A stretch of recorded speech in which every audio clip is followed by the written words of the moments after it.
Tauhan ng Lipa City Police Station ang suspect na kinilala si alias Ram, 26 anyos, residente ng Barangay Sabang, Lipa City, Batangas, dahil sa paglabag sa Republic Act 10883 o Anti-Carnapping Act of 2016.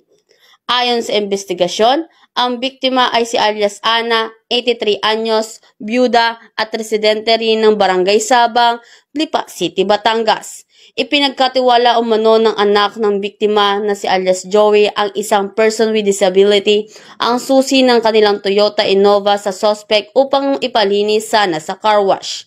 Ngunit makalipas ang ilang sandali, napansin ng biktima na nawawala na ang kanilang sasakyan sa kanilang garahe.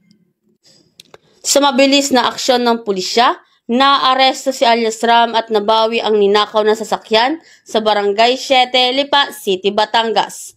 Ayon kay Police Colonel Sibalo, hindi kukonsintihin ang anumang uri ng pagnanakaw, lalo na kung biktima ay mga matatanda. Dito sa Batangas, walang takas. Kasalukuyang inihahanda ang mga kaukulang dokumento para sa pagsasampa ng kaso laban sa nasabing suspect. Mula dito sa Calabarzon, ako ang inyong Police News Network Correspondent, Patrolwoman Jessica S. Obrero, alagad ng batas, tagataguyod ng Balitang Pulis.